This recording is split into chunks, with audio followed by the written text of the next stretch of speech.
I have tricks in my pocket. I have things up my sleeve, but I am the opposite of a stage magician. He gives you illusion that has the appearance of truth.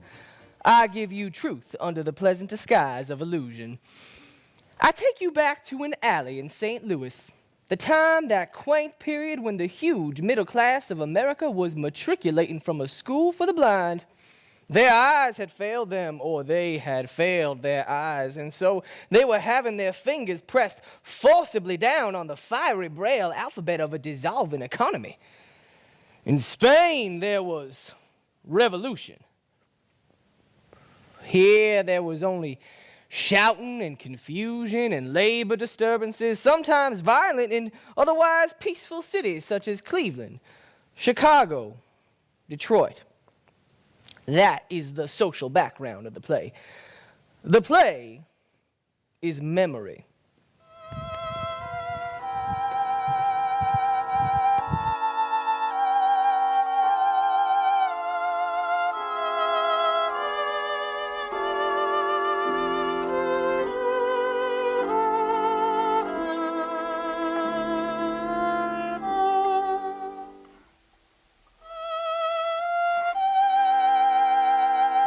Now, being a memory play, it is dimly lighted, it is sentimental, it is not realistic.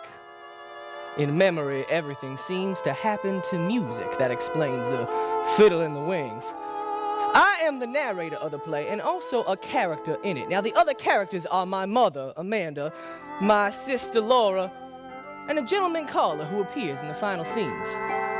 He is the most realistic character in the play, being an emissary from a world that we were somehow set apart from. But, having a poet's weakness for symbols, I am using this character as a symbol. As the long-delayed but always expected something that we live for. There is a fifth character who doesn't appear other than in a photograph hanging on the wall. Now, when you see the picture of this grinning gentleman, please remember that this is our father who left us a long time ago. He was a telephone man who fell in love with long distance. So he quit his job with the telephone company and just skipped the light fantastic out of town. Last we heard from him was a picture postcard from the Pacific coast of Mexico, containing a message of only 2 words: hello, goodbye, and no address. Oh my. You know, I had the funniest experience last Sunday in church. The church was very crowded, but there was one pew way down in front, and in it sat one little woman. Went down to her and I smiled sweetly and I said, "Would you mind if I shared this space?" She said, "Yes, I would mind. This space is rented." Well, I never knew that the Lord rented space before. Oh, these northern Episcopalians. I don't mind the southern Episcopalians, but these northern ones know. Now, are you going to keep pushing your food with your fingers? The thing to do is to use a crust of bread. Not with your fingers, and chew, chew, chew, chew, chew. Animals have secretions in their stomachs that allow them to digest their food without mastication, but human beings have to chew, chew, chew their food. It has to be held in the mouth to savor the flavor, the delicate flavors, and then chew, chew, chew before you swallow it down. Well, now you just want your salivary glands to have a chance to function. Mother, I have not enjoyed one bite of my dinner because of your constant directions on how to eat it. It's you with your hawk-like attention to every bite I take that makes us hurry through our meals. It's disgusting, all this discussion of animal secretion, salivary glands, mastication. Temperament like an opera star. You are not excused from this table. I'm getting a cigarette. Oh, you smoke too much. Mother, I'll bring in the coffee. No. Sit down. You're going to be the lady. today, and I am going to be the houseboy.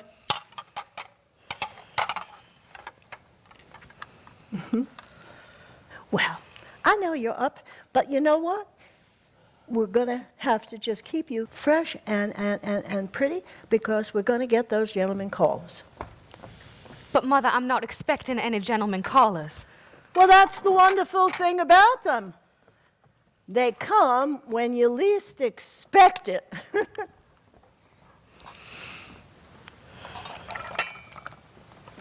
Now, one Sunday in Blue Mountain, years ago, when your mother was a girl. Oh, I know what is coming now.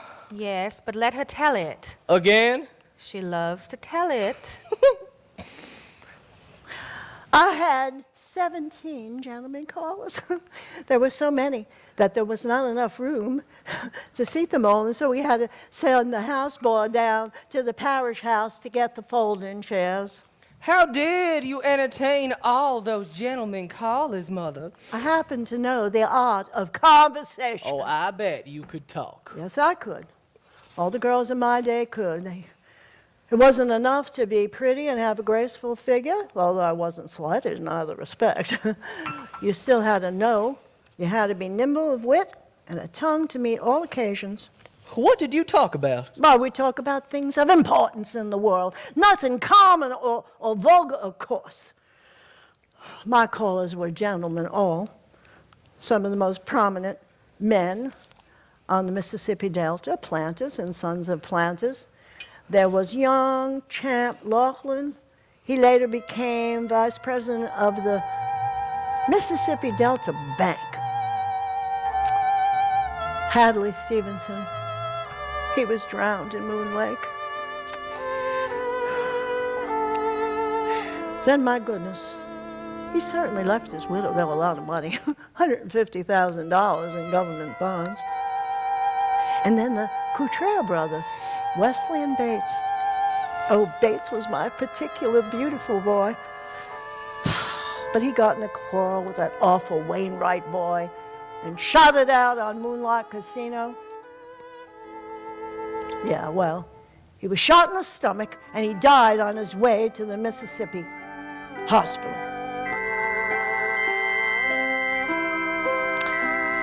Then he left his wife well provided for, too. 8 or 10,000 acres, no less. He never loved that woman. She just caught him on the rebound. They found my picture on him when he died. And then there was that boy, that beautiful, beautiful boy that every girl in the Delta was setting her a cap for. That young Fitzhugh boy from Greene County. Now, what did he leave his widow? He never married. You act as though all my beaux just have turned up their toes to the daisies. Isn't this the first you've mentioned that still survives? He made an awful lot of money. He went north to Wall Street and made a fortune. Had the Midas touch. Everything he had just turned to gold. And I could have been Mrs. Duncan Fitzhugh, but what did I do? I just went out of my way and married your father. Mother, let me clear the table. No. You stay fresh and pretty. Go and do your typewriter or whatever, because we're going to have gentlemen callers. Mother, I'm not expecting any gentlemen callers. You're joking. Not any, not one. What, has there been a tornado or a flood? It isn't a flood. It's not a tornado, Mother. I'm just not popular like you were back in Blue Mountain. Mother's afraid I'm going to end up an old maid.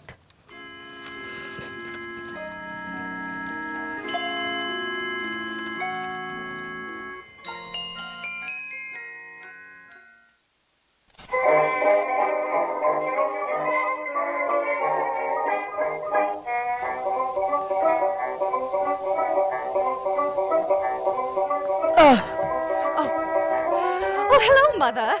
I was just... Yes, I just imagine you were just doing your typing. Yes. Deception, deception, deception. How was the DAR meeting, Mother? DAR meeting?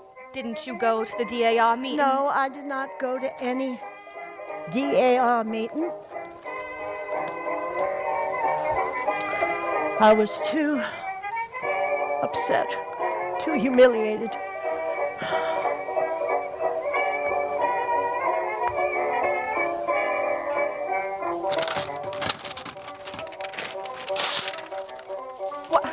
Why are you doing that, Mother? Why? I thought you were a grown-up. But apparently, evidently, you are not. Please don't stare at me, Mother. Oh.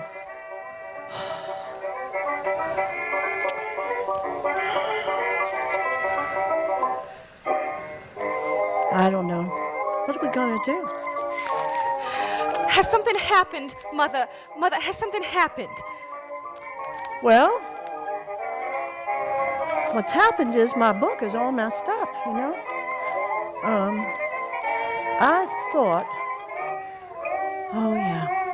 Well, I just got so upset that I wanted to find a hole and crawl into it and stay there for the rest of my entire life. I do wish you would tell me what's happened, Mother. Why? How old are you, Laura? Well, we did that. You knew your age.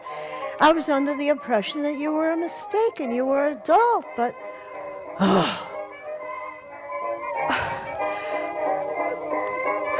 Please, Mother, What are we going to do, huh? What are we going to do? I just don't know what the future is going to bring.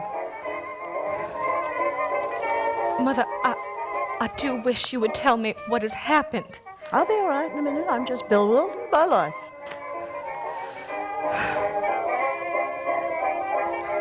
Please, tell me what has happened. I went to the DAR meeting this afternoon. I was to be inducted as an officer, but I decided to stop by on my way at Rubicam's Business College. Oh, yes. Oh.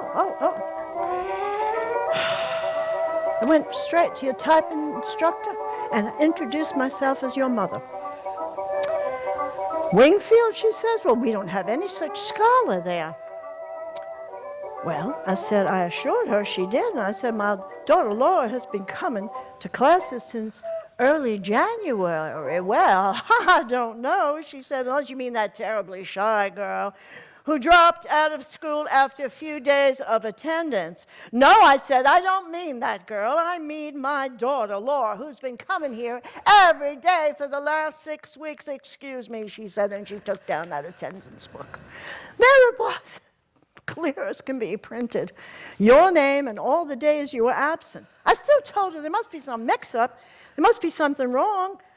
No, she said, I remember her perfectly well now.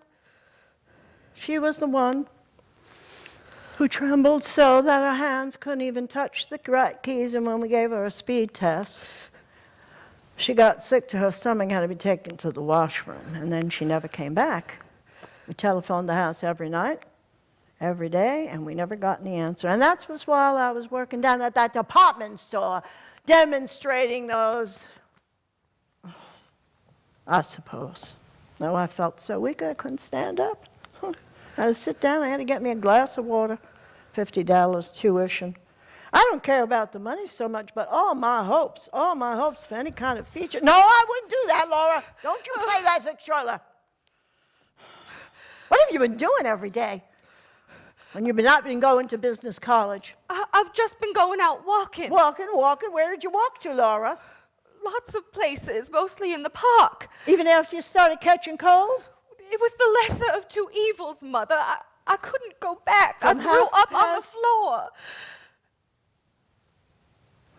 From 7:30 in the morning to nearly 5 every day, you mean to tell me that you walked around the park because you wanted to make me think that you weren't going to Rubicam's Business College? Oh, Mother, it isn't as bad as it sounds. I went inside places to get warmed up. Inside where? I went in the art museum and the birdhouses at the zoo. I visited the penguins every day. Sometimes I did without lunch and went to the movies. Lately, I've been spending most of my time at the glass house where they raise all the tropical flowers. And you did all that just to deceive me, just for deception. Why? Oh, Mother, when you're disappointed, you get that awful suffering look on your face, like the picture of Jesus' mother in the museum. Hush! I couldn't go back. I couldn't. So what are we going to do now, huh? For the rest of our lives, sit here and watch the parades go by, amuse ourselves with the pieces of glass and play those worn-out records that your father left us as a painful reminder of him? No, we can't have a business career. No, we can't do that. It gives us indigestion. What is there left for us but dependency all our lives? I tell you, Laura, I know so well what happens to unmarried women who aren't prepared to occupy a position in life. I've seen such pitiful cases in the South. Barely tolerated spinsters living on some brother's wife or a sister's husband tucked away in some mousetrap of a room, encouraged by one in-law to go on to the other, eating the crust of humility all their lives, little bird-like women without any nest, eating the... Oh, my God. Is that the future we've mapped out for ourselves? Well, I don't think that's a very pleasant alternative. Of course, some girls do marry. Laura, haven't you ever liked a boy? Yes, Mother. I liked one once. You did? I came across his picture a little while ago. You mean a high school boy? Yes. His picture was in the yearbook. His name was Jim. Oh, here he is in the Pirates of Penzance. The what? The operetta the senior class put on. Oh, he had a wonderful singing voice. I sat across the aisle from him every Monday, Wednesday, and Friday in the auditorium. Oh, here he is with a silver cup for debating. See his grin. He had a grin, too. He used to call me Blue Roses. Why would he call you a funny name like that? Well, remember when I had that attack of pleurosis? When I came back to school, he asked me what the matter was, and I said, pleurosis. But he thought I said blue roses, so that's what he always called me after that. Whenever he saw me, he'd holler, "Hello, Blue Roses!" I didn't care for that girl he went out with, Emily Meisenbach. Oh, Emily was the best-dressed girl at Solden, but she never struck me as being very sincere. I read in the newspaper once that they were engaged. That was a long time ago. They're probably married by now. That's all right, honey. That's all right. Oh, little girls who aren't cut out for business careers sometime marry very nice young men, and I'm going to see to it that you do, too. But, Mother... What now? I'm crippled. Don't use that word. You are not crippled. You just have a slight disadvantage, that's all. If you were born around the time when I was a girl, you'd have long skirts like this, and, well, it might even have been an advantage. You know. Look, when you have a slight disadvantage in life, what you have to cultivate is something else, like charm, or vivacity, or charm. That's what your father had plenty of, charm.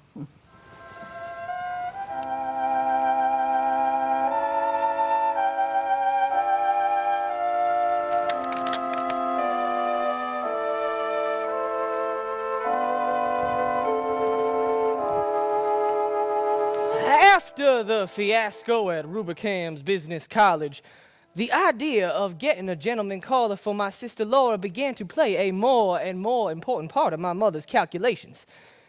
It became an obsession. Like some archetype of the universal unconscious, the image of this gentleman caller haunted our small apartment. An evening at home rarely passed without some allusion to this image, this specter, this hope. And even when he wasn't mentioned, his presence hung in my mother's preoccupied look and in my sister's frightened, apologetic manner. It hung like a sentence passed upon the Wingfields. But my mother was a woman of action as well as words. She began to take logical steps in the planned direction. Late that winter and early spring, realizing that some extra money would be needed to properly feather the nest and plume the bird, she began a vigorous campaign on the telephone, roping in subscribers to one of those magazines for matrons called the Homemaker's Companion, the type of journal that features the serialized sublimations of ladies' letters who think in terms of delicate cup-like breasts, slim tapering waist, rich creamy thighs, eyes like wood smoke in autumn, fingers that soothe and caress like soft, soft strains of music, bodies as powerful as Etruscan sculpture.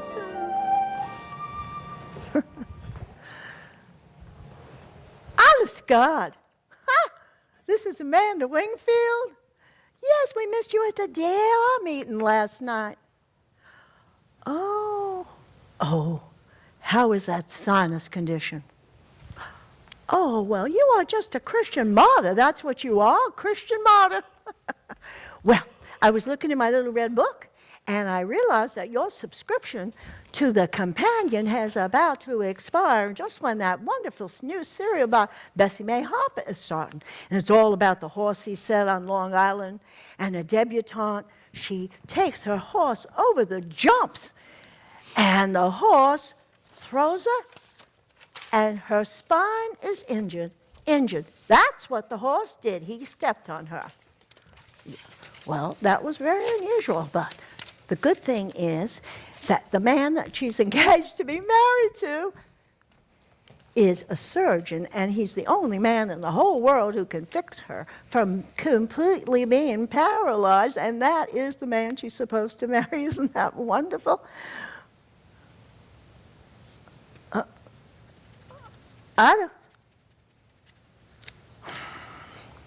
Well, that woman, do you know what she did? She hung up on me. Oh, Mother, Tom is trying to write. Oh. So he is.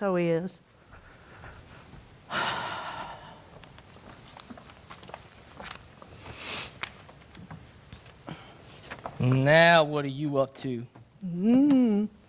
Trying to save your eyes. You only have one pair of eyes, and you've got to take care of them. You know, Milton was blind, but that is not what made him a genius. Mother, will you please just go away and let me finish my writing? And sitting up in that position is very bad for you. Your shoulders stick out like sparrow wings. Mother, please go busy yourself with something else. Look, I'm trying to write. I have seen a medical chart, and I know what that position does to you. Now, sit up, and I'm going to show you. Now, your stomach presses against your lungs, and your lungs pressed against your heart. And that poor little heart gets so discouraged that it has no room to go on beating. What in hell Don't talk am to me I like that. supposed to do? Well, you just better listen to me. Look, Mother, I haven't got a thing, not a single thing in this house that I can call my own. You know, have you gone out of your senses? Yesterday, you confiscated my books. You had the nerve to take my copy of that book by, you remember what you called it, that book by that, what did you say, Mother? Insane, Mr. Lawrence. Yes, I took that novel back to the library. I took that awful book by that insane Mr. Lawrence back to the library. I cannot control the output of a diseased mind or those that cater it to, but I will not have that filth in my house. No. House. Who pays the rent on this house, Mother? Who makes a slave Don't of yell at himself? me. Oh, no, I mustn't say anything. I've got to just keep quiet and just let you do all the talking. Yeah, well, you're going to listen. Well, I'm not going to hear anymore. You will hear. Nope, I'm not going to listen. I'm going out. No, where are you going? You're going to listen to me, Tom Wingfield. I'm right up to my... I have no more patience at all. I can't stand your impotence. I don't have any more patience. I'm at the end of them. What do you think I'm at the end of, Mother? Aren't I supposed to have patience to reach the end of? Oh, I know it seems unimportant to you what I'm doing, what I'm trying to do, having a little difference between them. But, oh, no, you don't think that. I think that you are doing things that you're ashamed of, and that's why you go out. That's why you go to the movies. Nobody goes to the movies every night. Nobody, well, movies don't even start at midnight and let out at 2 a.m., and you come back in here muttering and stumbling like a maniac. I can just imagine how you're doing at that warehouse there with 3 hours of sleep, and you're moping and you're doping and you're no condition. Oh, that is true. That is very, very true. I am in no condition. How dare you jeopardize your job? How dare you jeopardize our security? How are we going to manage? Look, Mother, you think I'm crazy about the warehouse? You think I'm in love with the Continental Shoemakers? You think I want to spend 55 years of my life down there in that Celotex interior with fluorescent tubes? Honest to God, I would rather somebody pick up a crowbar and batter out my brains than go back mornings. But I go. Sure, every time you come in yelling that bloody rise and shine, rise and shine, I think how lucky dead people are. But I get up. I go. For $65 a month, I give up all I dream of doing and being ever. And you say that is all I think of? Oh, my God, Mother, if self is all I ever thought of, Mother, I'd be where he is. Gone. As far as the transportation system reaches. Oh, please don't grab at me, Mother. I am. Where are you going now? I'm going to the movies. I don't believe that lie. No, you don't? Well, you're right. For once in your life, you're right. I'm not going to the movies. I'm going to opium dens. Yes, Mother, opium dens. Dens of vice and criminals. Hangouts, Mother. I've joined the Hogan gang. I'm a hired assassin. I carry a Tommy gun in a violin case. I run a string of cat houses in the valley. They call me Killer Wingfield. Oh, I'm really leading a double life. By day, I'm a simple, honest warehouse worker, but by night, I'm a dynamic czar of the underworld. Why, I go to gambling casinos and spin away a fortune on the roulette table. Sometimes I wear a patch over one eye and a false mustache. On some occasions, I wear green whiskers. On these occasions, they call me El Diablo. Oh, I could tell you things that would make you sleepless. Our enemies plan to dynamite this place some night. Some night they're gonna blow us all sky high. And will I be glad? Will I be happy? And so will you be. You'll go up, up, up over Blue Mountain on a broomstick with your 17 gentlemen callers. You ugly, babbling old witch.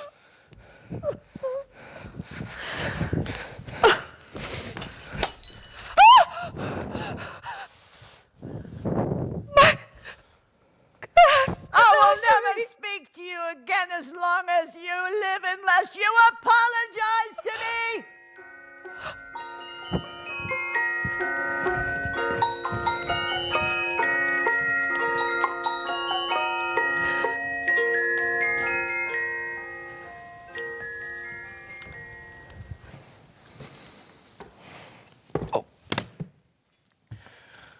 Oh, one crack and it falls through. Tom, what are you doing? Looking for a door key. Where have you been all this time? I have been to the movies. All this time at the movies. It was a very long program. There was a Garbo picture and a Mickey Mouse and a travelogue and a newsreel and a preview of coming attractions. And there was an organ solo and a collection for the Milk Fund simultaneously, which ended in a terrible fight between a fat lady and an usher. Did you have to stay through everything? Of course. Oh, and I forgot. There was a big stage show. The headliner of this stage show was Malvolio the Magician. He performed wonderful tricks, many of them such as pouring water back and forth between two pitchers. First it turned into wine, and then it turned to beer, and then it turned to whiskey, and I know it was whiskey it turned into because he needed somebody to come up out of the audience to help him, and I came up both shows. It was Kentucky straight bourbon. A very generous fellow, he gave souvenirs. He gave me this. This is his magic scarf. You can have it, Laura. You wave it over a bowl of goldfish and you get a canary cage. You wave it over a canary cage and they turn into a bowl of goldfish. But the wonderfulest trick of all was the coffin trick. We nailed him into a coffin, and he got himself out of that coffin without removing one nail. Here's a trick that would come in handy for me. Get me out of this 2x4 situation. Tom, be quiet. What are you shushing me for? You'll wake up Mother. Goody, goody. Pay her back for all those rise and shine, rise and shine. You know, Laura, don't take much intelligence to get yourself into a nailed-up coffin. But who in the hell ever got himself out of one without removing one nail?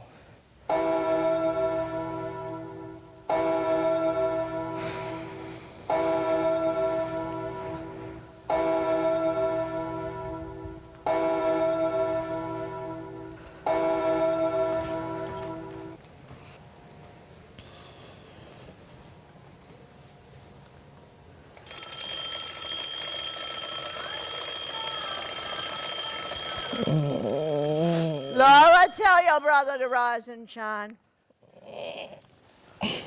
I'll rise, but I won't shine. Laura, tell your brother his coffee is ready. Tom, it's nearly 7. You'll make Mother nervous. Please get up. Tom, make up with Mother this morning. Talk with her. Speak to her. Make up with her. She won't to me. It's her that started not speaking. If you just say you're sorry, then she'll start talking. Her not talking, is that such a tragedy? Please, please. Laura, you got to do what I asked you to do, or do I have to get dressed myself and go out? Go in, just as soon as I get on my coat. Butter and what else? Just butter. Tell them to charge it. Oh, Mother, they make such faces when I do that. Sticks and stones can break our bones, but the expression on Mr. Garfinkel's face won't harm us. Tell your brother his coffee is getting cold. Will you do what I asked you, Tom? Will you? Laura, Will you? either you go now or don't go at all. Going. Ah! Laura! I'm all right. I slipped, but I'm all right. If that landlord, if anybody breaks their leg on that fire escape landing, that landlord's going to get sued for everything. Who are you?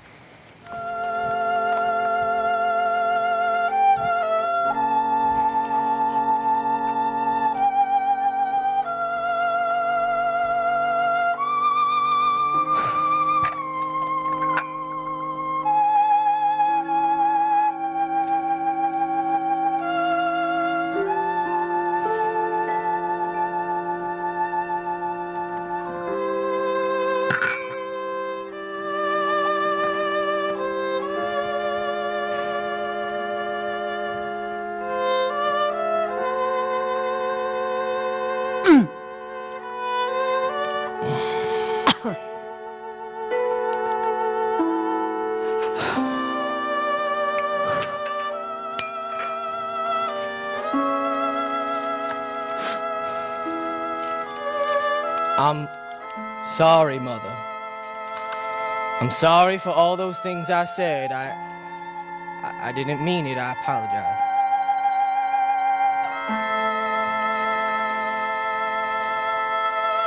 My devotion to my children has made me a witch. and hateful to my children. No, you are not hateful, Mother. You know what a hard struggle I've had all these years? And you're my right-hand power. Please don't fail me. Don't fall down now. I try, Mother. I know you do. Just keep on trying and you're bound to succeed. Well, you've got wonderful natural endowments. All my precious children do. But you just have to promise me one thing, Tom. What is that, Mother? Please don't ever become a drunkard. I promise, Mother. I'm never going to become a drunkard, Mother. Well, that's what frightened me, that you'd be drinking.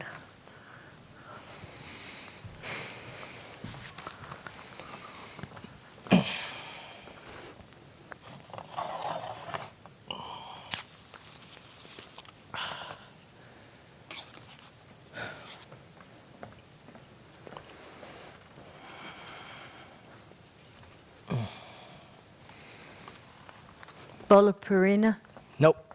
Just coffee, Mother. shredded wheat biscuit. Nope. Nope, Mother. Just coffee. Now don't gulp that. Don't gulp that because too hot liquids cause cancer of the stomach. Now, why not put some cream in it Nope. No, thank you. to cool it? Nope. Nope. Thank you, Mother. I want it black. I know, but it's not good for you. We have to do all we can to build ourselves up in these trying times that we live in. All we have is each other to cling to.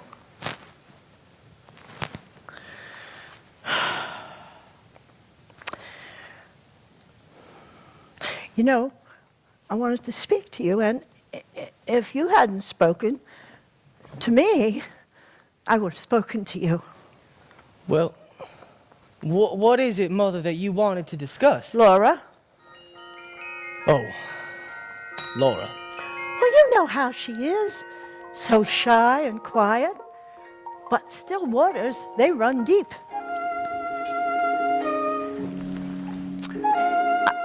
She notices a lot of things and broods about them, I think. The other day I came in and she was crying. What about? You? Me? Well, she has an idea that you're not happy here. What gave her that idea? What gives her any ideas? But you have been strange lately. Well, I'm not criticizing you. Understand that. I know your ambitions do not lie in the warehouse. But everybody in the whole wide world has to make sacrifices. And Tom, life is not easy. There's so many things in my heart that I never told you. And I never told you, but I really loved your father. Well, I know that, Mother. And when I see you taking after his ways, staying out late at night and drinking, it's terrifying. Laura says that you stay out of this apartment and you don't want to be here.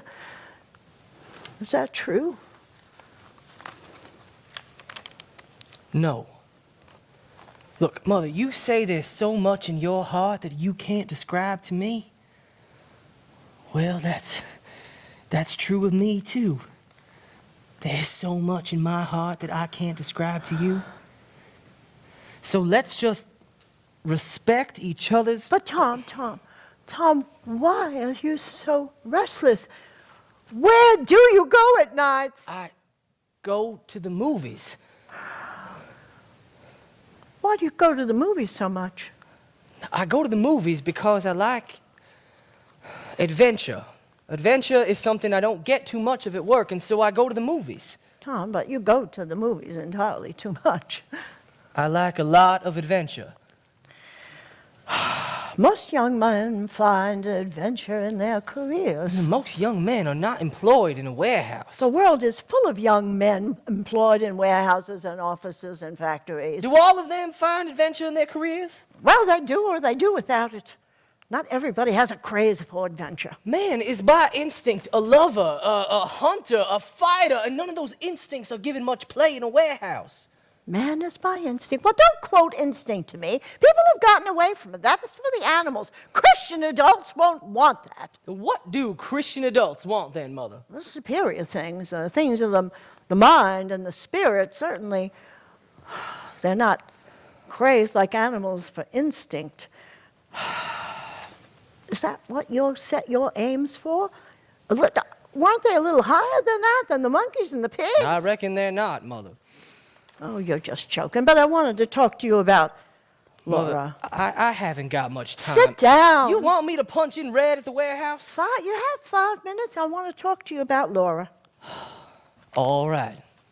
What about Laura? We have to make making plans and provisions for her. She's 2 years older than you, and nothing has happened. She just drifts along. It frightens me to death how she just drifts along. I guess she's the type people call home girls. There's no such thing. And if there is, it's a pity. I mean, married with a husband and secure. What? Oh, I can see the handwriting on the wall as plain as I see the nose in front of my face more and more. It's terrifying how you remind me of your father.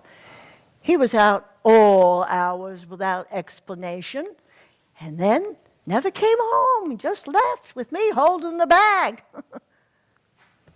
I saw that letter you got from the Merchant Marine. I understand your ambitions don't lie in the warehouse. I'm not sitting here blindfolded. Very well, then. Do it! But not until you find someone to take your place. What do you mean? Someone to marry Laura, a home of her own. Why, then you could be free to go wherever you please. On land, on sea, whichever way the wind blows. I don't say because of me, because I'm old and it don't matter, because Laura, she's young and independent. I put her in business school, a dismal failure. She got sick to her stomach. I took her to the Young People's League at church. Another dismal failure. She didn't talk to anybody, and nobody talked to her. Now all she does is fool around with those glass pieces and play those worn-out records that your father left us. It's not a life for a young girl. Well, what can I do about it, Mother? Overcome selfishness. Oh. Self is all you think about. Tom, I have it in mind. I have in mind what I wanted to ask Mother, you. I am too late to... No. Isn't there some nice young man down Mother! at the warehouse? Some nice young man to bring home to dinner to meet Laura? What? Some clean-living man who doesn't drink. No! To bring home... There must be some man. Oh, my gosh, Will Mother. you please? Yes.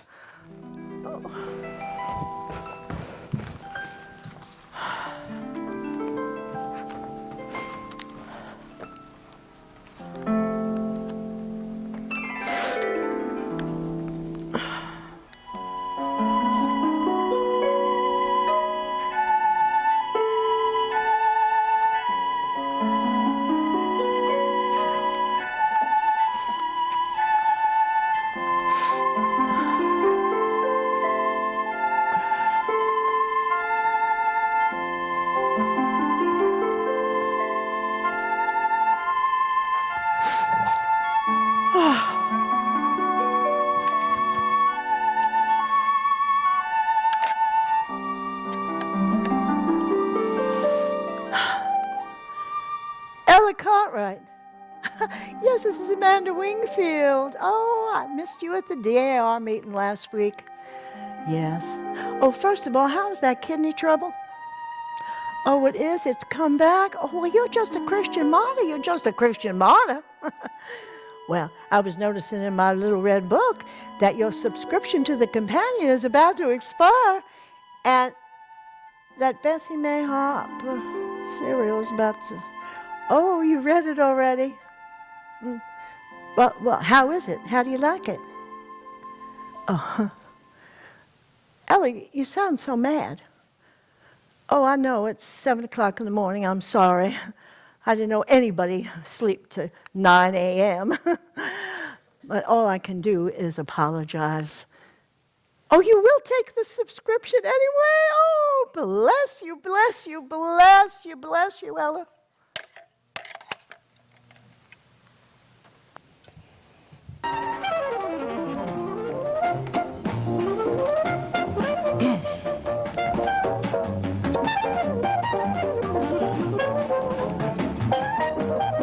Across the alley was the Paradise Dance Hall. Evenings in spring, they'd open up all the doors and windows and the music would come outside. Sometimes they'd turn out all the lights except for a large glass sphere that hung from the ceiling. It would turn slowly about, fill to the dusk with delicate rainbow colors. And then the orchestra would play a waltz or a tango, something with a slow and sensuous rhythm. The young couples would come outside to the relative privacy of the alley. You could see them kissing behind the ash pits and telephone poles. This was the compensation for lives that passed like mine. Lives without change or adventure. Changes and adventure, however, were imminent this year. They were waiting around the corner for all these dancing kids. Suspended in the mist over Berchtesgaden, caught in the folds of Chamberlain's umbrella. In Spain, there was Guernica. Here, there was only hot swing music and liquor, dance halls and bars and movies and sex that hung in the gloom like a chandelier and flooded the world with brief, deceptive rainbows. While these unsuspected kids danced to Dear One, the world was waiting for the sunrise. All the world was waiting for bombardments.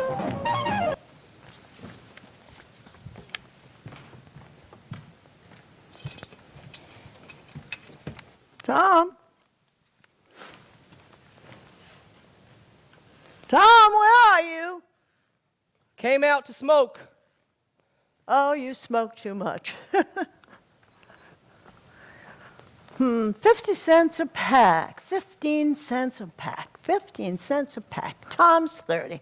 How much would that be? Not very much. Although it might be a little bit you could put as a deposit against a course in accounting at the Washington U. Wouldn't that be lovely? I'd rather smoke. Oh, I know, that's the tragedy of you.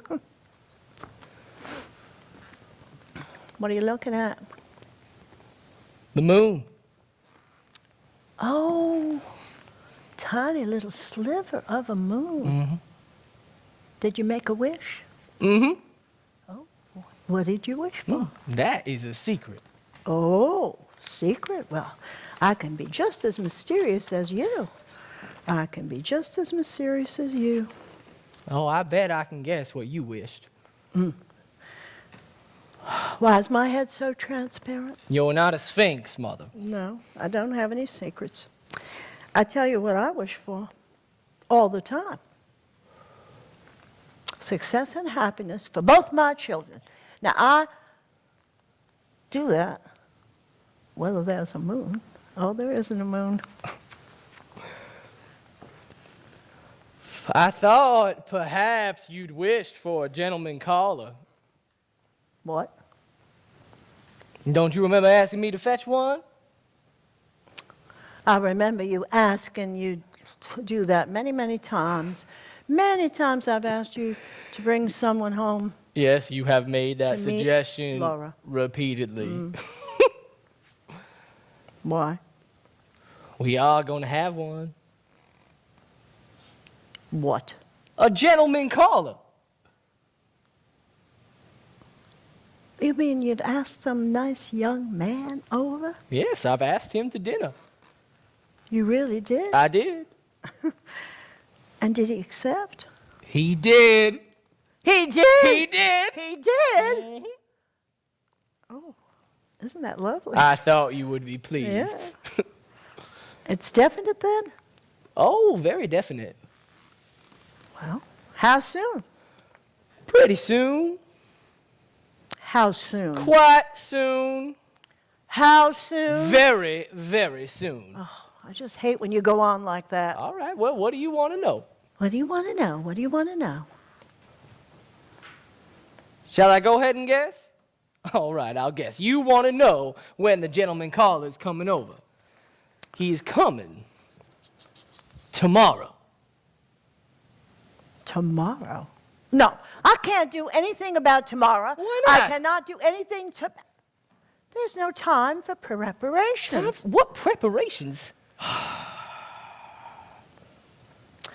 Well, there's no time. You should have called me the minute he accepted. Come on inside. Mother, if you're going to make a fuss over this, I will call the whole thing off. I will just call that boy you up and tell mustn't him do not that. to come. No, people don't like canceled engagements. They don't have any place to go. Now, come inside. Come on. I want to ask you some questions. Sit down. Any particular place you'd like me to sit, Mother? Sit down anywhere. Now, what's his name? His name is O'Connor. O'Connor. Oh, he's Irish. And tomorrow's Friday. Fish. Well, I can make a nice salmon loaf with mayonnaise dressing. Where did you meet him? Well, where else would I meet him? At the warehouse, of course. Does he drink? Now, why would you ask me that? Because your father did. Oh, don't get started on all that. He drinks then. No, not that I know of. But you have to find out there's nothing I want less for my daughter than a man who drinks. Mother, aren't you being a little bit premature? I mean, after all, poor Mr. O'Connor hasn't even appeared on the scene yet. But he will tomorrow to meet your sister. And what do I know about his character? Mother, I want to tell you something, and I mean it right sincerely, straight from the heart. There are a lot of boys who meet girls which they don't marry. You know, you always have me worried because you can never stick to a subject. Now, what I want to know is, what is his position at the warehouse? His position is that of a shipping clerk. Oh, shipping clerk. Well, that's not bad. That's where you'd be if you had some get-up. But how much does he earn? I have no way of knowing that for sure. I judge his salary to be approximately $85 a month. $85 a month. Well, that's not princely. That's 20 more than I make. I know. But let's see, $85 a month for a family man. No, I don't think he can do it. Can't be done. Mother, Mr. O'Connor is not a family man. Well, he might be someday. In the future, mightn't he? Oh, I see. Plans and provisions. Yes, you're the only man that I know of who ignores the fact that the present, now the future becomes the present, and the present becomes the past, and the past turns into everlasting regret if you don't plan for it. I will think that over and see what I can make of it. Don't be supercilious with your mother. Now tell me more about this. What do you call him, Mr. O'Connor? His full name is James D. O'Connor. The D is for Delaney. Delaney, Irish, on both sides, and he doesn't drink? Oh, shall I call him up and ask him? No! What? I'll just call him up and say that you would like to know if he can't drinks. do that. You have to be discreet about the subject. Now, when I was a girl in Blue Mountain, if it was suspected that a gentleman caller was drinking, then the girl would have to go down to the local minister and ask about his character. Or if not, his mother would have to go, or his father would have to go and find out about his character. And that's how girls from Blue Mountain were kept from making tragic mistakes. How come you made such a tragic one? Oh, I don't know. I don't know how he did it. But that face bewitched everybody. All he had to do was grin, and the whole world was bewitched. I don't know anything more tragic than a young girl putting herself at the mercy of a handsome face. I hope Mr. O'Connor is not handsome. As a matter of fact, he isn't. His face is covered with freckles, and he has a rather large nose. He's not downright homely, is he? No, not right down homely. Medium homely, I'd say. Well, a girl has to worry about the man's character anyway, not the way he looks. That is what I've always said, Mother. You've always said. You never even thought it. How would you even say it? If I never even thought it, why are you so suspicious of me? Oh, I am. I'm suspicious of every word that comes out of your mouth when you talk to me. But I want to know more about this young man. Is he up and coming? Yes, I do believe he goes in for self-improvement. What makes you think that? He goes to night school. Oh, and what does he do there at night school? He's studying radio engineering and public speaking. Public speaking. Well, then he has some plans to be maybe an executive. And radio engineering. Well, I think that's coming, don't you? Huh? I think it's here, Mother. Well, all these things are very illuminating facts. Facts every mother should know about a man calling on her daughter, seriously or not. Just one little thing, Mother. I didn't tell him anything about Laura. I didn't let on that we had dark, ulterior motives. I just said, hey, how about coming over to dinner sometime? And he said, fine, and that was the whole conversation. I bet you did. You're about as eloquent as an oyster. However, when he sees how pretty that child is and nice, he's going to be well. He's going to be very happy that he was asked out to dinner here. Just one thing, Mother. You won't expect too much of Laura, will you? I don't know what you mean. Well, Laura seems all those things to you and me because she's ours and we love her. Why, we don't even notice that she's crippled anymore. Don't use that word! Mother, you have to face the facts. She is, and that's not all. And that's not all? Mother, Laura is very different from other girls. Oh, I know she is, and that makes the difference. That makes her nice. Not quite to everybody. In the eyes of others, strangers, she's terribly shy. She lives in a world of her own, and those things make her seem a bit peculiar to people outside this house. I don't know what you mean by peculiar. Mother, you have to face the facts. She is. I don't know what you mean by peculiar. Mother, Laura lives in a world of little glass animals. She plays old phonograph records, and that's about all.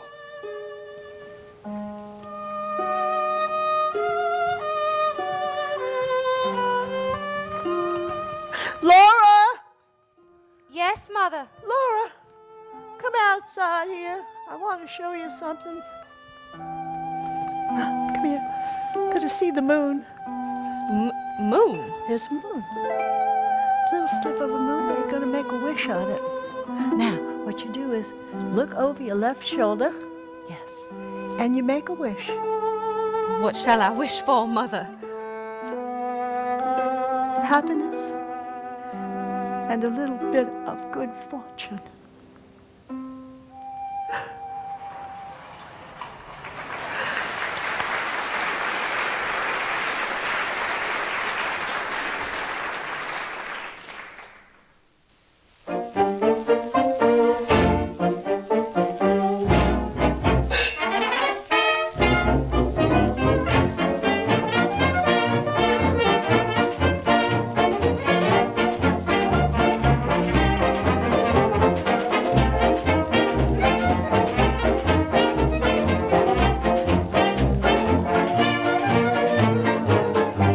And so the following evening, I brought Jim home for dinner. Now, I had known Jim slightly in high school, and he was the only one at the warehouse with whom I was on friendly terms. I was valuable to him as somebody who could remember his former glory, who had seen him win the basketball games and the silver cup in debating. He knew of my secret practice of retiring to a cabinet of the washroom to work on poems whenever business in the warehouse was slack. He called me Shakespeare. And while the other boys regarded me with suspicious hostility, Jim took a humorous attitude toward me. Gradually, his attitude began to affect the other boys, and their hostility wore off. So they began to smile at me, too, as people smile at some oddly fashioned dog as it trots across their path in the distance. I knew that Jim and Laura had known each other in high school, for I had heard Laura speak admiringly of Jim's voice. I didn't know if Jim had remembered her, for In high school, Laura had been as unobtrusive as Jim had been astonishing. And if he did remember her, it was not as my sister, for when I asked him over to dinner, he said, "Funny thing, Shakespeare, I never thought of you as having folks." Well, he was about to discover that I did.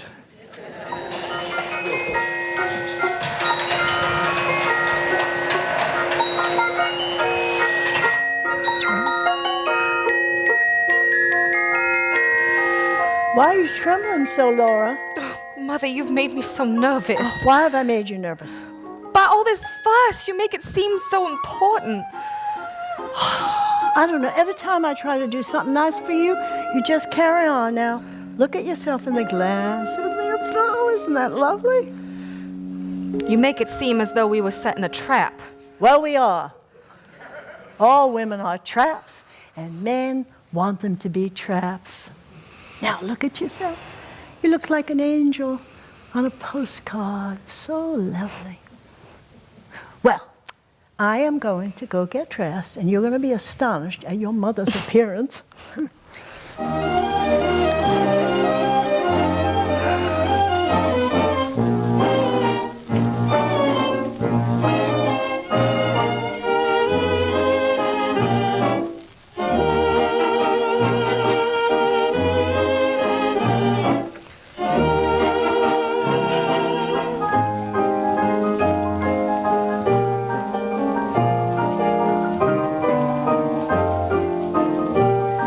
I found an old dress in the trunk, but what do you know? I had to do a lot to it, but it broke my heart when I had to let it out.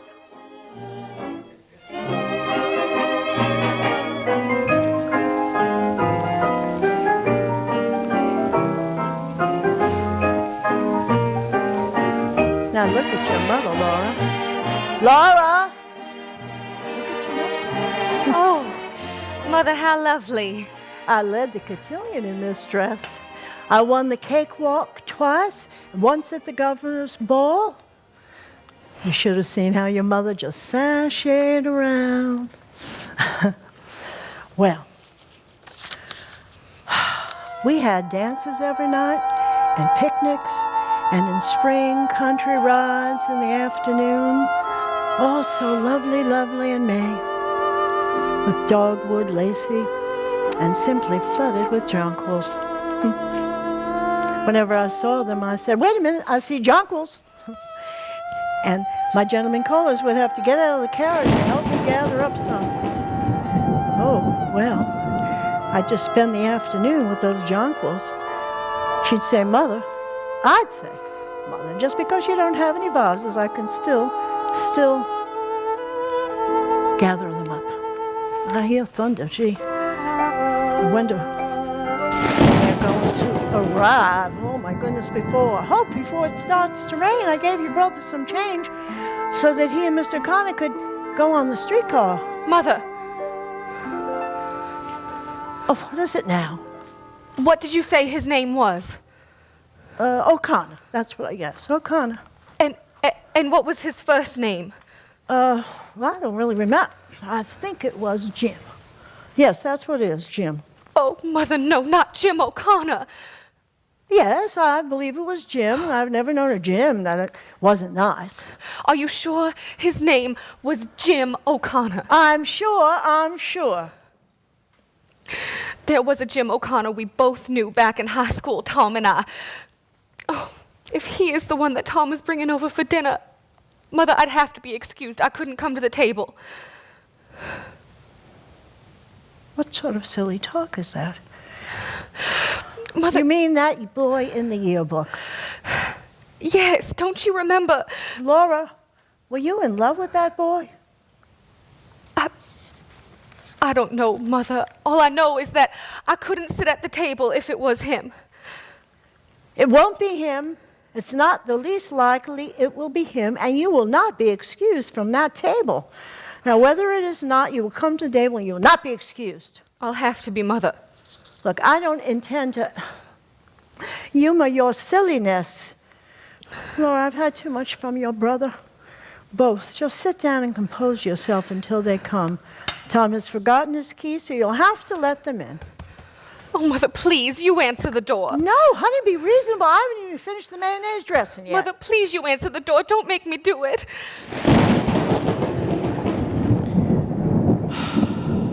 This is just one gentleman caller, just one. Now, there's no problem. Now, you're going to answer that door. Mother, please, you go to the door. Please.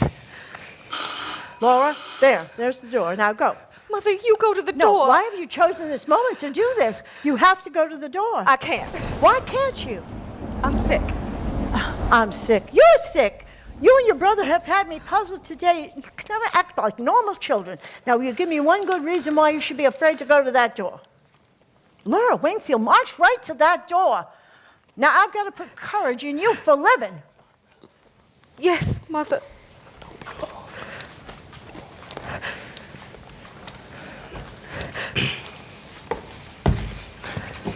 Laura, this is Jim. Jim, this is my sister, Laura.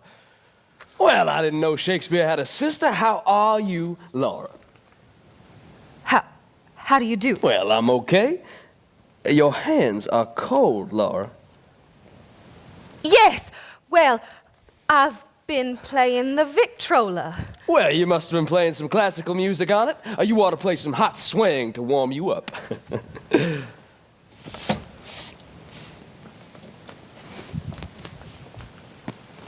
Oh, what's the matter? Oh, Laura? Laura is terribly shy. Oh, shy. Well, did you know it's unusual to meet a shy girl nowadays? I don't believe you ever mentioned you had a sister. Well, now you know I have one. You want a piece of the paper? Oh, Comics? Comics. Sports.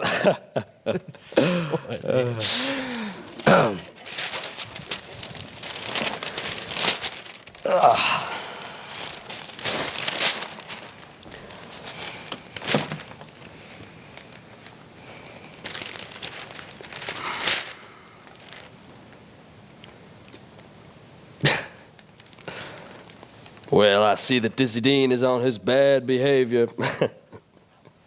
Really? Yeah.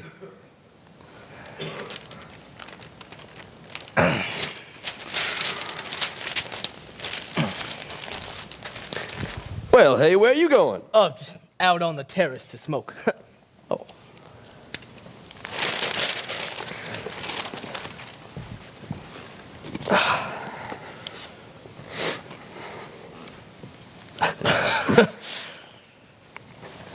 Well, you know, Shakespeare, I'm gonna sell you a bill of goods. What goods? Well, a course I'm taking. What course? It's a course in public speaking. Now, you and me, we are not the warehouse type. Huh. That is good news, but what does that got to do with public speaking? Well, it fits you for executive positions. I tell you, it's done a hell of a lot for me. In what respect? Well, in all respects. Now, you've got to ask yourself, what's the difference between you and me and the guys in the office down front? Now, you think it's brains? No. Ability? No. Then what? Primarily, it amounts to just one single thing. Now, what is that one thing? Social poise. The ability to square up to anyone and hold your own on any social level. Tom, Yes, Mother. is that you and Mr. O'Connor? Yes, Mother. Make yourselves comfortable. We will. Would you ask Mr. O'Connor if he would like to wash his hands? No, thank you, ma'am. I took care of that down at the warehouse. Tom. Huh? Mr. Mendoza was speaking to me about you. Favorably? What do you think? Well, You're going to be out of a job if you don't wake up. I'm waking up. Yeah, but you show no signs. Signs are interior. I'm just about to make a change. Now, I'm right at the point of committing myself to a future that doesn't involve the warehouse or Mr. Mendoza or even a night school course in public speaking. Now, what are you gassing about? I'm tired of the movies. The movies. Yes, the movies. Look at them. All those glamorous people having adventures, hogging it all, just gobbling the whole thing up. People go to the movies instead of move in. Hollywood characters are supposed to have all the adventures for everybody in America, while everybody in America sits in a dark room and just watches them have it. Yes, or until there's a war. Well, that's when adventure becomes available to the masses. Everybody's dish, not only Gable's. And then the people sitting in the dark room come out of the dark room and just go off to have an adventure themselves. Oh, goody, goody. It's our turn now to go off to the South Sea Island, to make a safari, to be exotic, far off. But I'm not patient. I don't want to wait till then. I'm tired of the movies and I'm about to move. Move? Yes. Well, when? Soon. Where? Where? I'm starting to boil inside. I know I seem dreamy, but inside, I'm boiling. Whenever I pick up a shoe, I shudder a little, thinking about how short life is and what that means. Whatever that is, I know it does not mean shoes, except as something to wear on a traveler's feet. Look. What? I'm a member. The Union of Merchant Seamen. I paid my dues this month instead of the electric light bill. Well, you'll regret that when they turn off the lights. I won't be here. Well, yeah, but how about your mother? I'm like my father, the bastard son of a bastard. You see how he grins? And he's been absent going on 16 years. You're just talking, you drip. Well, how does your mother feel about all this? Shh! Here comes Mother. She's not acquainted with any of my plans. Tom, Yes, Mother? is that you and Mr. O'Connor? Yes, Mother.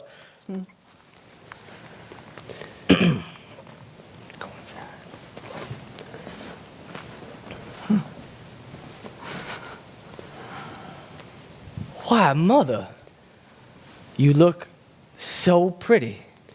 Why, I think that's the first compliment you ever gave me, and you should look a little friendlier when you're giving me that compliment. But that's all right.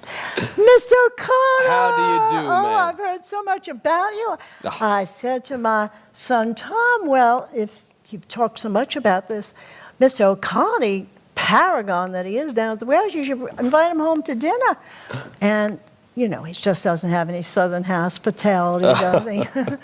Well, I think that instead of singing any praises, we should just sit down. Tom, why don't you just open the, okay, put a little air there so we can get some fresh air. It's a little warm in here.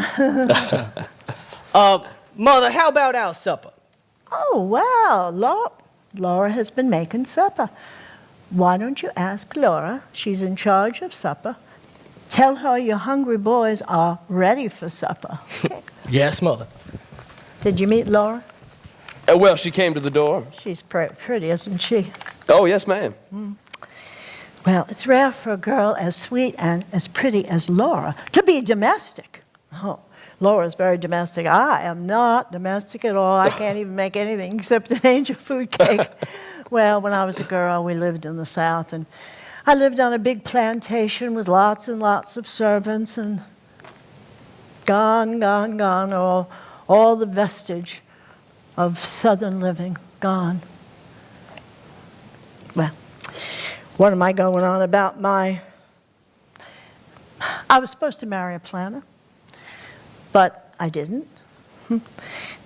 Man proposes and woman accepts. To vary that old saying, I married no planter. I married a man who works for the telephone company, that gallantly smiling man up there. Telephone man who fell in love with long distance. Now he travels, and I don't even know where. But what am I going on for my trip?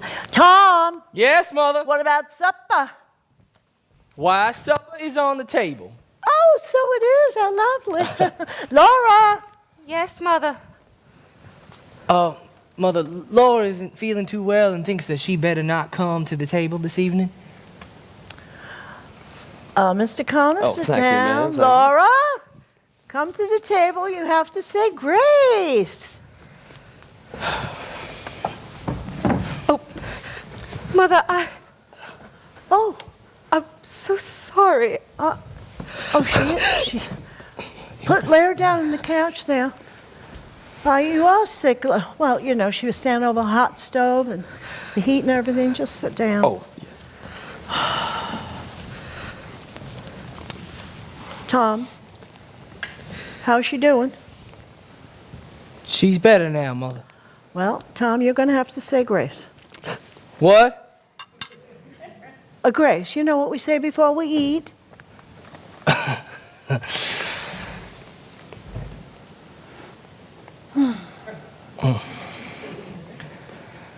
For these and all thy mercies, God's holy name be praised.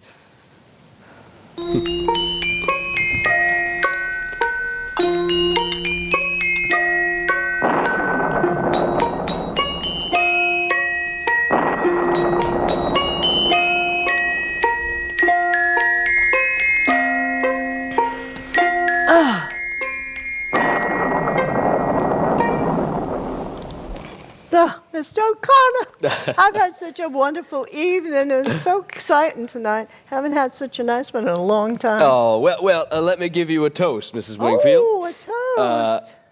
Here's to the old South. To the old South. Oh, hey. Mr. Lightbulb. Where was Moses when the lights went out? Do you know that one, Mr. O'Connor? No, ma'am. What's the answer to that one? Well, I heard one thing once, but it wasn't very nice. I thought maybe you'd know another one. No, ma'am. Well, I'm happy I put this candelabra out here because now it can serve a purpose other than ornamentation. Do you have, either of you gentlemen have a match? Oh, yes, ma'am. I can provide. Okay.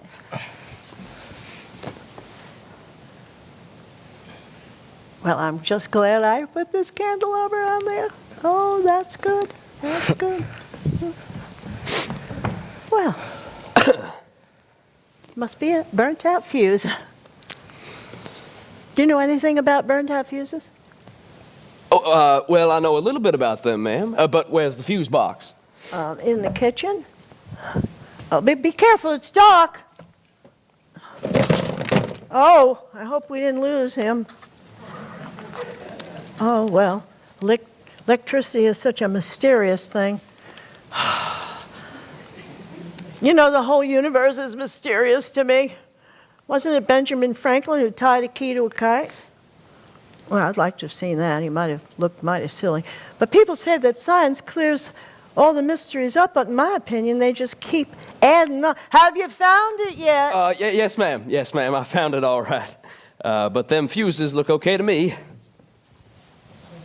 Tom, Yes, Mother. that light bill I gave you several days ago, the one that I got the notice about, Oh, yes, you mean last month's bill? you didn't neglect it by any chance? Well, I Yeah, well, I guess you did. I might have known it. Well, maybe Shakespeare wrote a poem on the back of that light bill, Miss Wingfield. Yeah. Well, we'll just have to spend the rest of the evening in the 19th century.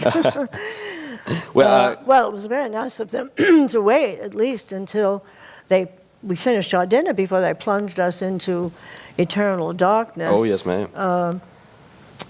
Tom, as a penalty for your carelessness, you can help me with the dishes. Well, can I be of some help, ma'am? No, that's all right. Well, I ought to be good for something. Oh, what did you say? I just said I ought to be good for something. Oh, well, then Laura's all in the front room by her lonesome. Oh. Well, why don't you take this candelabra, and we'll give her a little Oh, no, dandelion wine. Oh, my chonkles. You think you can handle them both? Well, I can try, ma'am.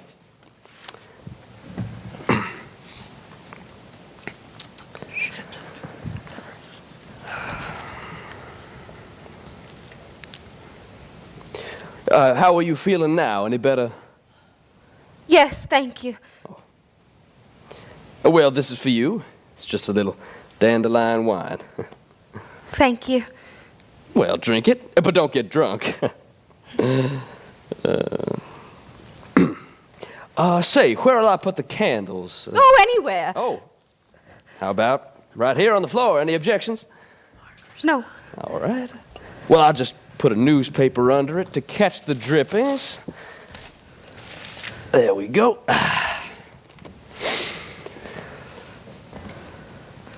Say, I like to sit on the floor. You mind if I do? Oh, no. Would you give me a pillow? What? A pillow. Oh. Thank you.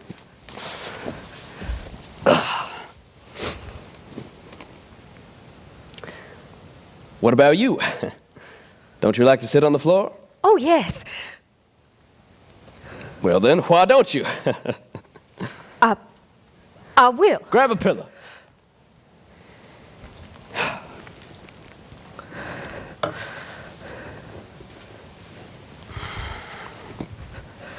I can't see you sitting way over there. I can see you. Yeah, but that's not fair. I'm right here in the limelight.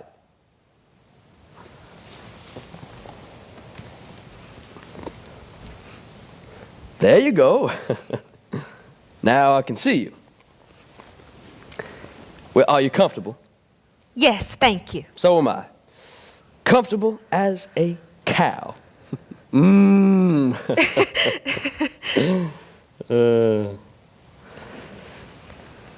Say, would you care for a piece of chewing gum? No, thank you. Oh, well, I think that I will indulge. Gee, think of the fortune made by the guy that invented the first piece of chewing gum. It's amazing, huh? Well, did you know that the Wrigley Building is actually one of the sights of Chicago? I saw it the summer before last, the Century of Progress. Did you take in the Century of Progress? No, I didn't. Oh, well, it was a wonderful exposition, believe me. Now, you know what I was most impressed by? The Hall of Science. It teaches you what the future will be like in America. Oh, it's more wonderful than the present day is. Say, your brother tells me you're shy. Is that right, Laura? Oh, I don't know. Oh, well, I judge you to be an old-fashioned type of girl, and I think that's a wonderful type to be. I hope you don't think I'm being too personal. Mr. O'Connor. Yes? I think I will take that piece of chewing gum, if you don't mind.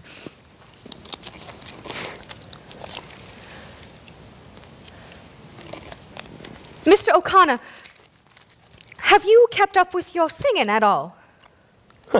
Singing me? Yes, I remember what a beautiful voice you had. You heard me sing? Very often. I don't suppose you remember me at all. You know, as a matter of fact, I thought that I'd remembered you. Well, when you opened the door, I was about to say your name, but the name I was about to remember, well, it wasn't a name at all, so I stopped myself before I said it. Wasn't it Blue Roses? Blue Roses! Blue Roses! Oh, my gosh, yes. I didn't connect you with high school somehow or other, but that's where it was. It was high school. Oh, my, I didn't even know Shakespeare had a sister. Gee, I'm sorry. I didn't expect you to. You barely knew me. But we did have a speaking acquaintance. Yes, Didn't we have a class and something together? Yes, we did. What class was that? It was singing, chorus. Oh! We sat across the aisle from each other every Monday, Wednesday, and Friday in the Yes, auditorium. I remember now. You were always the one that came in late. Yes, well, it was so hard for me getting upstairs.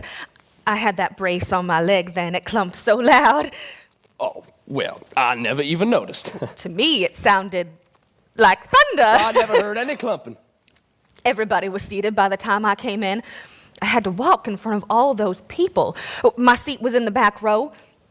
I had to go clumping up the aisle with everybody watching. Oh, gee, you shouldn't have been so self-conscious. I know, but I was. It was always such a relief when the singing started. Well, I remember, and I used to call you Blue Roses, yes. How did I ever get calling you a silly name like that? I was out of school for a little while with pleurosis, and when I came back, you asked me what the matter was, and I said pleurosis, and you thought I said blue roses. So that's what you always called me after that. Oh, God, I hope you didn't mind. Oh, no, I liked it.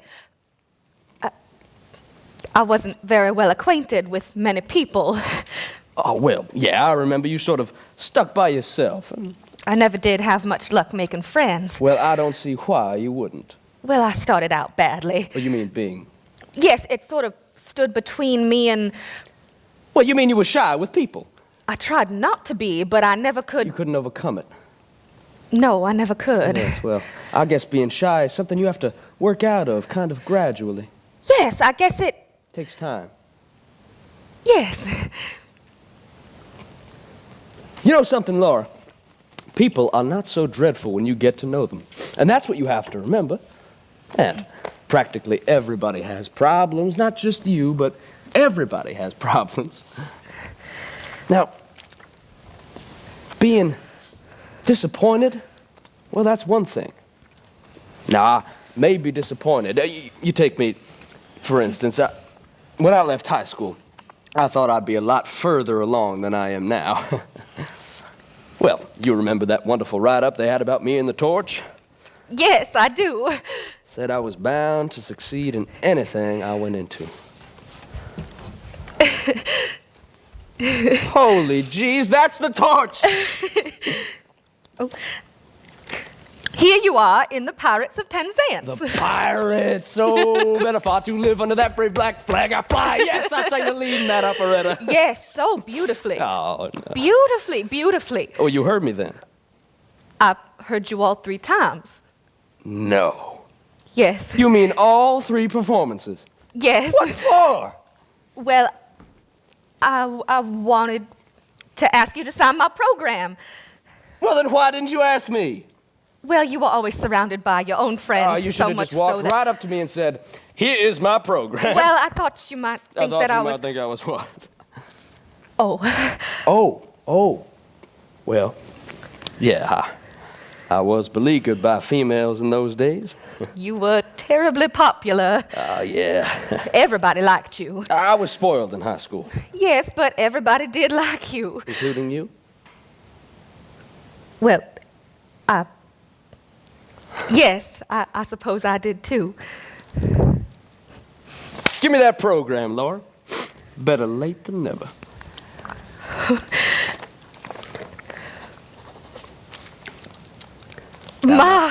What a surprise. My signature might not be worth very much right now, but someday it may increase in value. Being disappointed. Now, that's one thing. But being discouraged, that's another. Now, I may be disappointed, but I am certainly not discouraged. Say, you finished high school. I made bad grades on my final examinations. You mean you dropped out? I didn't go back. How is Emily Meisenbach getting along? Oh, that krauthead. Why do you call her that? Well, because that's what she was. You mean you're not still going with her? I never even see her. I read in a newspaper once that you were engaged. Well, yeah, but I don't believe that propaganda. You mean it wasn't the truth? It was only true in Emily's optimistic opinion. Oh. Well, what have you done since high school? What? I said, what have you done since high school? Oh, nothing much. Well, you must have been doing something all this time. Well, yes. Well, then, such as what? I took a business course at the business college. Oh, you did? How did that work out? Well, not very well. I had to drop out. It gave me indigestion. Well, what are you doing now? Oh, nothing really. Oh, please don't think I sit around just doing absolutely nothing. I do have my glass collection, which takes up a good deal of my time. Glass is something you have to take very good care of. Say, you know what I judge to be the trouble with you? Inferiority complex. Do you know what that is? That's when a fella low rates himself. Now, I understand it because I had it too. Oh, yes, until I took up a course in public speaking and developed my voice and learned that I had an aptitude for science. Did you know that until then, I did not think of myself as outstanding in any way whatsoever? Oh, my. Now, I don't make a regular study of it, mind you. but I have a friend who tells me I can analyze a person better than doctors who make a profession of it. Now, I don't claim that's necessarily true, but I sure can guess a person's psychology. Excuse me, Laura. I always take it out when the flavor is gone. I'll just wrap it up in this piece of paper. I know what it's like to get it stuck on a shoe. Well, yep, that's what I judge to be the principal trouble. A lack of confidence in yourself as a person. Now, I'm basing this fact on a number of your remarks tonight and certain observations I've made. For example, that clumping you said was so awful in high school. You said you dreaded going upstairs. You see what you did? You dropped out of high school. You gave up an education. All because of a little clump, which as far as I can see, well, it was non-existent. Oh, a little physical defect is all you have? Hardly noticeable even. Magnified 1,000 times by your imagination. You know what my strong advice to you is? You've got to think of yourself as superior in some way. In what way would I think? Why, man alive, Laura, look around you. And what do you see? A world full of common people. All of them born and all of them gonna die. Now, which one of them has 1/10 of your strong points? Or mine? Or anybody else's for that matter? You see, everyone excels in some one thing. Well, some in many. Now, you take me, for instance. Now, my interests happen to lie in electrodynamics. I'm taking a night course in radio engineering on top of a fairly responsible job at the warehouse. Now, I'm doing all that and studying public speaking. Oh, Because my. I believe in the future of television. I want to be right there with it when it goes up. Oh, I'm already getting the right connections. I want to get in on the ground floor. All that's left now is for the industry itself to get underway. Full steam. You know, knowledge. Zip, money, zip, power, wham! That's the cycle democracy is built on.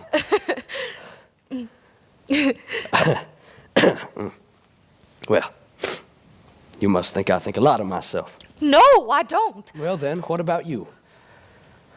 Isn't there one thing you care about more than anything else in this world? Yes. Well then, such as what? Well, I do, as I said, have my glass collection. Oh, you do? Well, what kind of glass is it? Little pieces of it, ornaments mostly.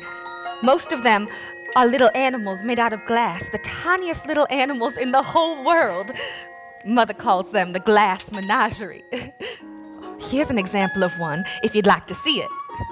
He's one of the oldest. He's nearly 13.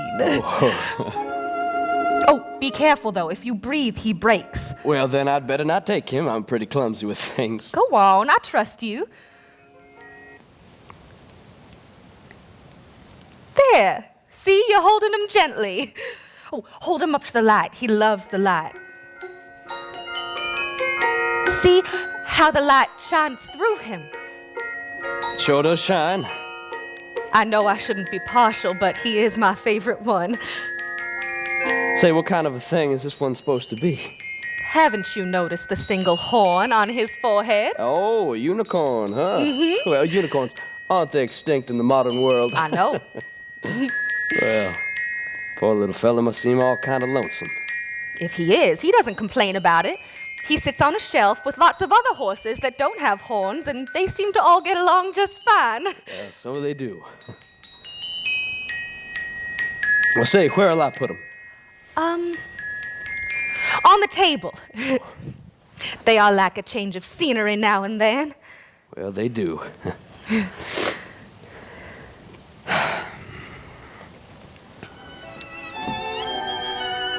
Well, hey, look how big my shadow is when I stretch. Yes! Oh, yes, it went all the way across the ceiling. Well, it stopped raining.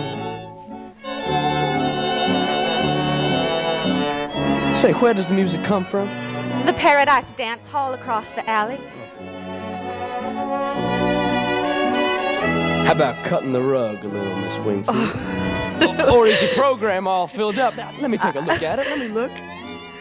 Oh, every dance is taken. I'll just have to scratch some of them out. Ooh, a waltz. Oh, I can't dance. There you go with that inferiority stuff. I've never danced before in my life. Come on, try. Oh, but I'll step on you. Well, I'm not made out of glass. How do we start? Well, you just hold your arms up a little. Like this? A little bit higher. Well, now don't tighten up. That's the principal thing about it. You just relax. I don't think you can budge me. What, do you bet I can't? Oh. Oh, yes, you can. Well, now loosen up now, Laura. I'm trying. Come on, have fun with it. Loosen up your backbone a little. I know, but it's so hard. Okay. There you go, Laura. There you go. Ready. Oh, we knocked the little glass horse over.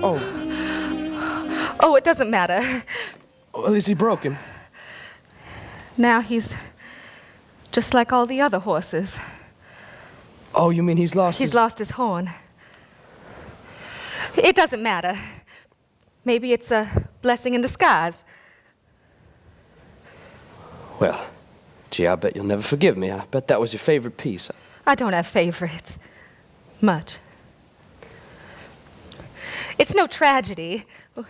Glass breaks so easily, no matter how careful you are. The traffic jars the shelves and things fall off of them. Well, I'm awfully sorry I was the cause of it.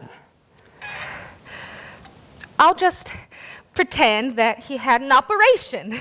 The horn was removed to make him feel less freakish. Now he will feel more at home with all the other horses, the ones that don't have horns. Well, I'm glad to see you have a sense of humor about it. You know, you're different than anyone else I know. Do you mind me telling you that? Because I mean it.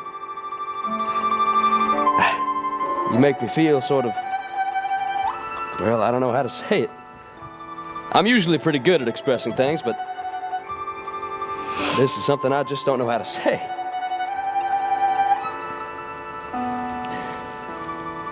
Did anyone ever tell you that you were pretty?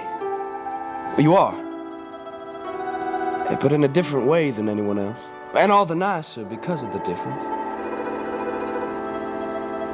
Oh, boy. I wish that you were my sister. I'd teach you how to have confidence in yourself. Because being different is nothing to be ashamed of. Because other people aren't such wonderful people. They're 100 times 1,000. You're 1 times 1. They walk all over this earth. And you just stay here. They're as common as weeds. And you, well, you're blue roses. But blue is wrong for roses. But it's right for you. You're pretty. In what respect am I pretty? In all respects, Laura. Your eyes, your hair, even your hands are pretty. You think I'm saying this just because I've been invited over to dinner and I have to say something nice. I could do that. I could say a whole lot of things without being sincere. But I'm talking to you sincerely. I happen to notice you had that inferiority complex that kept you from feeling comfortable with people. Someone ought to build your confidence way up and make you feel proud instead of shy and turning away and blushing. Someone ought to kiss you, Laura.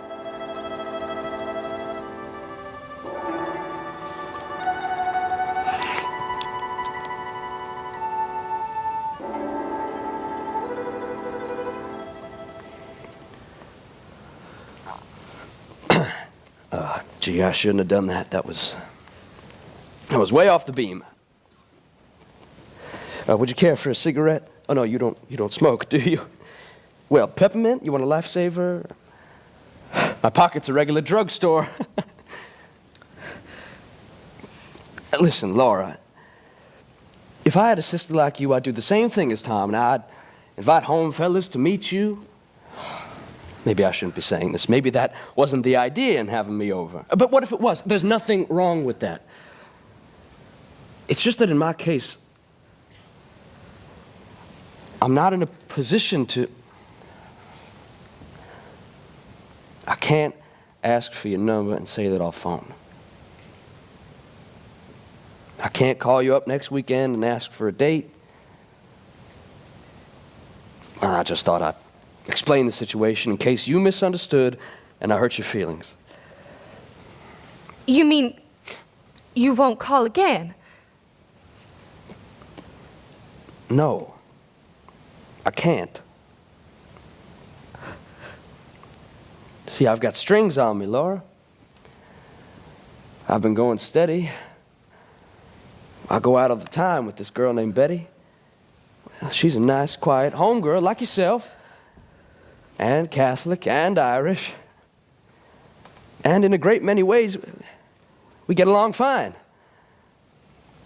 I met her on a moonlight boat trip up the river to Alton on the Majestic. Oh boy, right away from the start, it was love. Love has made a new man out of me, I tell you. The power of love is pretty tremendous. It's the kind of thing that changes your whole world. Well, as it happens, Betty's aunt took sick and she had to go up to Centralia, so naturally, when Tom invited me to dinner, naturally I accepted, not knowing.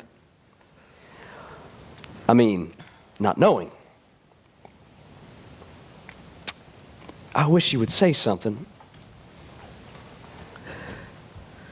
What are you doing that for? What do you mean? You want me to have him? What for? A souvenir. I'm coming, children.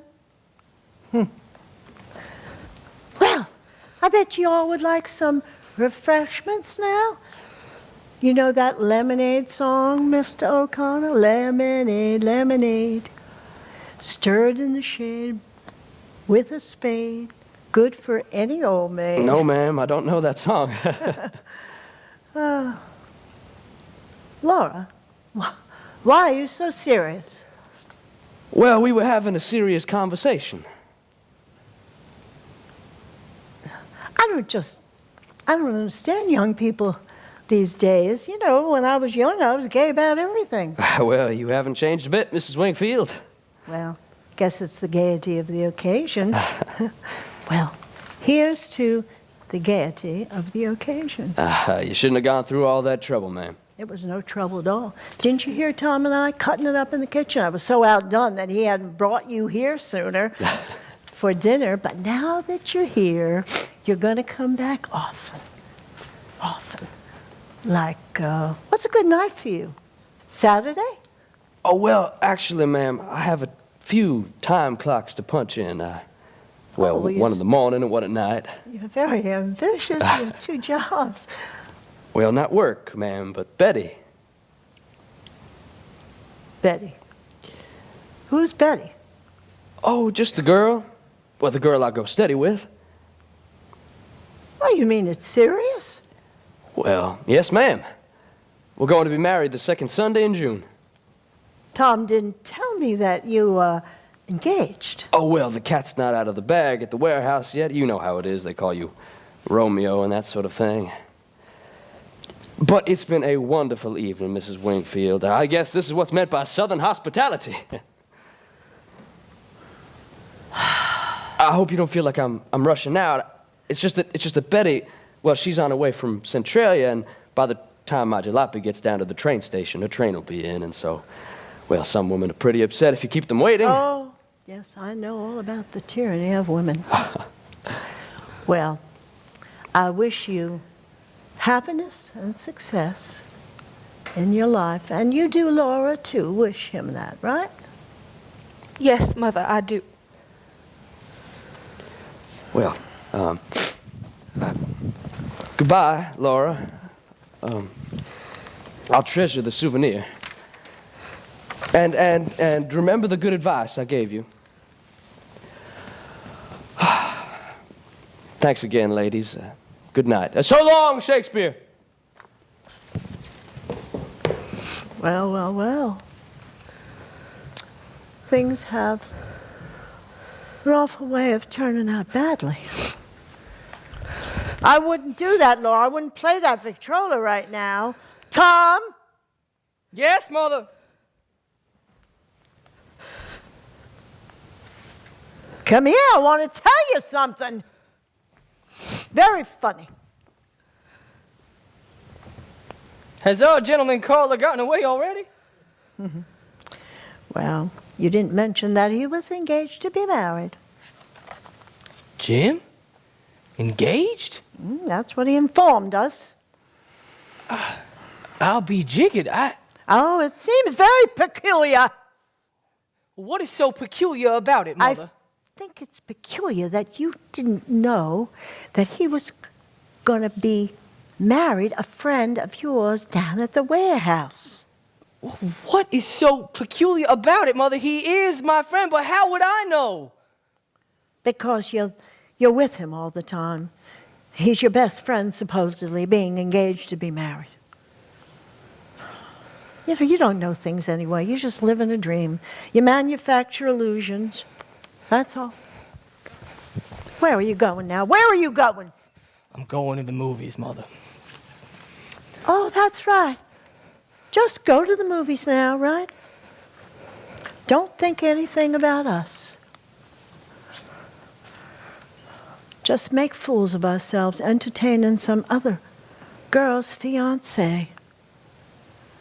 All the effort, all the preparations, all the clothes, everything, just all the expense, and all for what? To entertain some other girl's fiancé? Well, go to the movies then. Don't think about us, a mother deserted, a sister who is crippled and doesn't have a job. Just go. Don't let anything interfere with your selfish pleasures. Just go to the movies. Go. Go. All right. I will. And the more you talk to me about my selfish pleasures, the quicker I'll go, and I won't go to the movies either. Just go to the moon, you selfish dreamer! Go to the moon!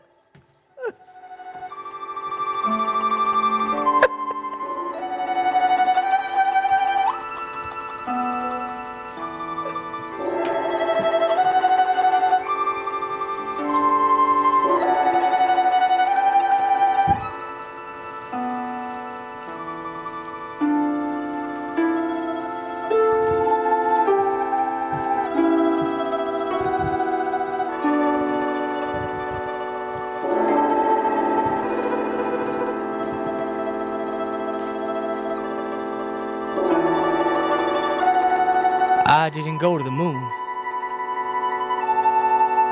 I went much farther. For time is the longest distance between two places. I left St. Louis. I descended these steps of this fire escape for the last time and followed from then on in my father's footsteps, attempting to find in motion what was lost in space. I traveled around a great deal. The city swept about me like dead leaves. Leaves that were brightly colored but torn away from their branches. I would have stopped, but I was pursued by something. It came upon me unawares, taking me altogether by surprise. Perhaps it was a familiar bit of music. Perhaps it was only a piece of transparent glass. Perhaps I am walking along a street at night in some strange city before I have made companions, and I pass along the lighted window of a shop where perfume was sold. The windows filled with pieces of colored glass. Tiny transparent bottles in delicate colors. just like bits of a shattered rainbow. And all at once, my sister touches my shoulder. I turn around and I look into her eyes.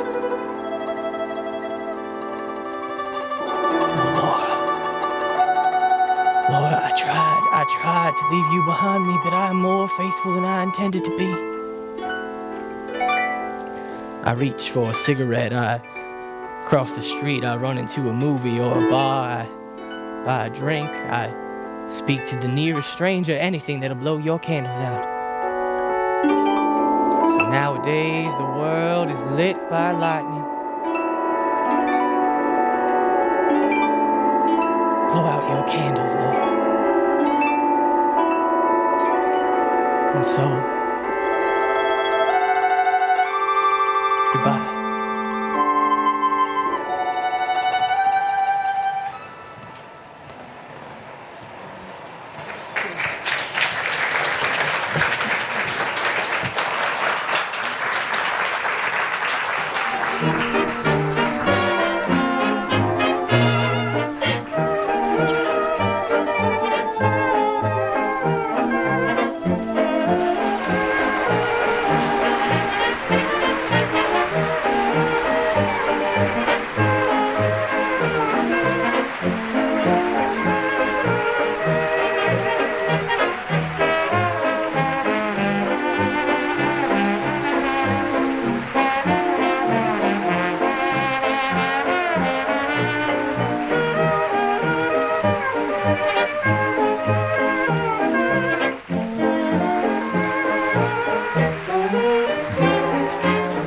The parting of the ways, you took all my happy days and left me lonely nights.